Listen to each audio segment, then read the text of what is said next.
Okay, everybody, here we go. It's me. Did you get that part? And if you didn't, hey, it is me, Gregory Mannarino. We have a lot of stuff I want to cover with you right now. This is my post-market wrap-up on this Monday, January 23rd, 2023.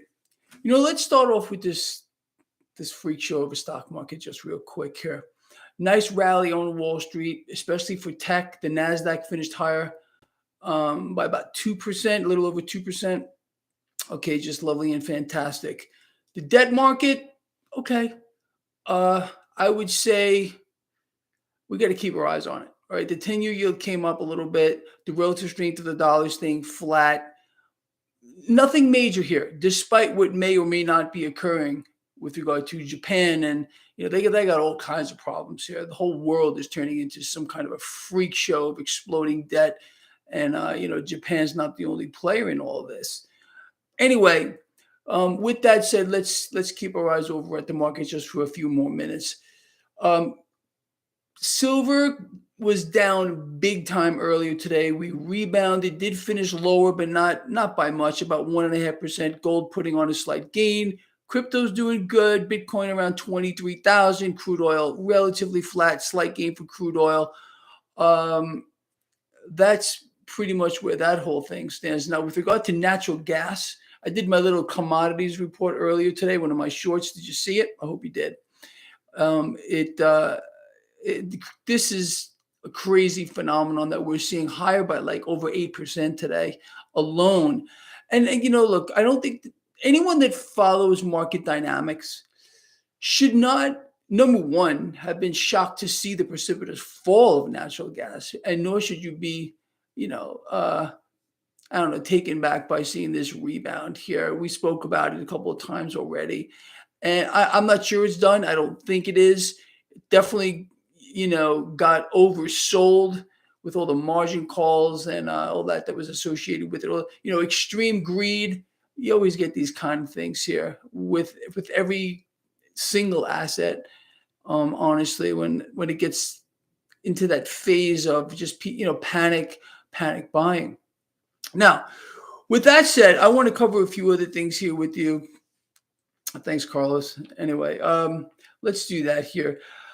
I did another little short earlier today talking about leading indicators for this market. I've spoken about these things before. What are they? These are apparently economic indicators that are going to tell us moving down the line if we're going to be doing worse off or better off. Well, these leading indicators have continued to fall now for 10 consecutive months, and they continue to point towards things getting worse here. Now, what was outlined in this report, a few things that I want to pay attention to, because I want to read something to you in just a little bit. It'll play right into it.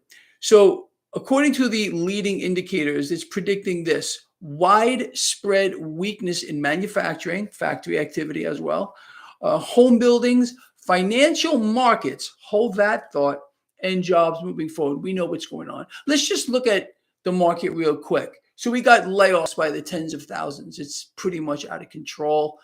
No secret. It was told to us that this was going to happen. Okay, just freaking lovely here. People are obviously being meant to suffer. Does it hurt the market? No, it doesn't. As you can see now, we're getting bid up, especially here with tech, with all kinds of layoffs going on. It's pretty terrible. But that's the current situation that we are in. So with regard to the financial markets and these leading economic indicators, I'm going to tell you what you already know. If they can keep the illusion of stability here in the debt market, they can keep the relative strength of the dollar flat, keep it weak. And if crude oil wants to play up the back, well, who doesn't want to do that? Then I think this market is going to be fine moving forward. Now, with that said, I want to talk about this. This is, kind of every Monday, I write up a paper like this, and I want you to have it. All right. I want you to have your own copy of this, and you can get it right freaking now. If you already are a subscriber to my free newsletter, it's really free. I'm not kidding. It's already in your inbox. If you are not a subscriber to my free newsletter, please subscribe. There's no reason for you not to. I put out all kinds of little things over there. There is a link to my newsletter, my free newsletter. I'll say it again. in the description. Thank you again over there, people. Anyway, let's do this. Let me read this to you, and I'm going to ad lib as I go along because I think it makes it kind of more exciting. And plus, I can't, when I'm writing these things, I can't really get out everything I want to. So it helps me do that right here with all of you. So let's see. Enter the next phase of insanity. Can you read that? Enter the next phase of insanity. All right. Now, I don't think some of this is going to be a shock to you at all, but pay attention to some of this. The world is on the cusp of yet a new and much more dangerous propaganda campaign, period. Misinformation, falsehoods, market rigging to an even greater extent, economic contraction, economic depression, okay, increasing poverty, discord, and much more debt, and yes, expanding war, henceforth the title, enter the next phase of insanity. I think a lot of you here already have an idea, and this is not on this page, of where we're being pushed here. Obviously, this is nothing new either. If you were to look back on history and how world wars develop, it's as the world economy was contracting and free falling as it is now, and obviously other elements as well. But these things all play together as how we're being pushed right now by central banks for a reason. And we'll talk about that reason in just a moment, but just pay attention here. So anyway, expect that every manner of deceptive tactic will be used, like misdirection. As an example, look here, don't look there. How many times have we seen that? False flags, especially on the geopolitical front, and a very real currency devaluation on the economic front. I've been speaking about currency devaluation for a while. Central banks are in a race to the bottom. You know that. They're not going to stop crushing their respective currencies. All right. As I'm reading through this, come up with some questions here, people, because I'm going to do that at the end. But that's what makes this live stream pretty interesting. Now, I want you to remember this. Remember this. No other endeavor on earth generates more cash for the military-industrial complex than the creation of, propagation of, and expansion of war. Today, by design, we have a world economy in free fall, as I just referred to. This is how central banks, or the real government, collectively bring the world to the brink of war and then push us into a wide conflict. So today, by design, we have a world economy in free fall, with the puppet masters themselves, world central banks, pulling the strings. These institutions are deliberately pushing the world economy off a financial cliff. And when all else seems to fail, they bring you to war. Sound logical so far? Am I saying anything? And I'll read. Am I saying anything that doesn't make sense to you so far? I think it's probably making sense to you. All right. Ponder this for a moment. Where does the cash come from? Where does it come from, people, to fight these wars? Duh. Okay. War is the most expensive endeavor on the planet to finance. And I'm not talking about the cost of human life, which is obviously much greater. So where does all the cash come from to finance war? It comes from central banks who are more than happy to lend. There is not a single developed nation on earth which keeps stockpiles of cash on hand somewhere to finance some future war. We're already destitute. Every developed nation in the world slaves to their central banks. With war, central banks simply create all the cash called upon by governments to fund war. Make sense so far? Are we on the same page? I think so.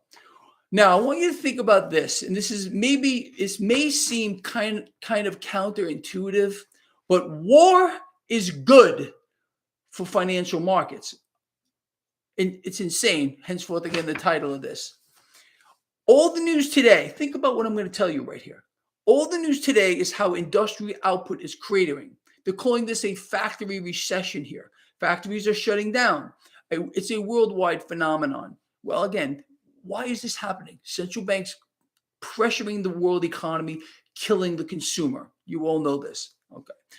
Well, in a time of expanding war, industry and factory activity picks up. Moreover, the cost of energy rises and commodity prices rise as well. Energy producing companies, defense stocks, weapons manufacturers all tend to outperform. Almost done. I just put down a couple of examples here because I know some of you are probably thinking that I'm out of my freaking mind. But just as a couple of examples, at the onset of World War I in 1914, world financial markets initially fell 30%. Okay, everyone thought that was the end, which was quickly followed by a 90% rally off of the low. Okay, now with regard to World War II, when Hitler invaded Poland, stocks initially gained. And then when the Japanese attacked Pearl Harbor on December 7th, 1941, stocks fell a little bit, not actually too much, like about 5%, which was followed up by a 50% rally by 1945. So war is good for this freaking markets. We eliminate all kinds of people. I guess less mouths to feed too. As World War III unfolds, a little cryptic message here for you. Look for terrible human suffering, disease, depression, and more reasons to borrow, and currency devaluation, meaning much higher inflation. I would be willing to bet that there's not a single one of you out here who would disagree with the damn thing I wrote here. And again, I want you to have this. It's already in your inbox if you're a subscriber to my free newsletter. If you are not, please subscribe, and you can get your copy of that. So what I want to do, my lovely friends, is straighten my desk a little bit, that's for sure. But I want to cover some questions with you. So let's see. Yeah, that's absolutely true.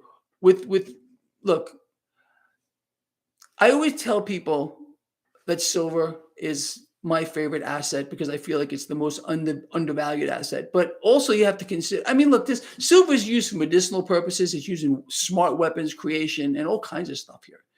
So there's another reason, if you need one, to believe that you should be holding silver, physical silver, gold too, copper, platinum, palladium. I've been telling you for a while now about commodities moving forward. Absolutely. Absolutely. Yeah, it's absolutely silver. It's used to sanitize things.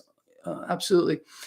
Anyway, I want these videos to run too long here. I think I covered a lot with you, and I think this is important, and I want you to have it.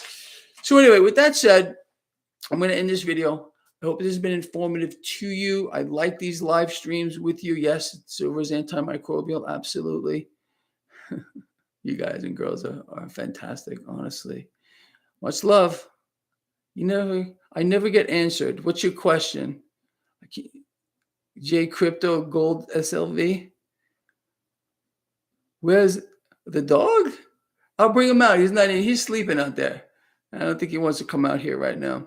Anyway, the shock face.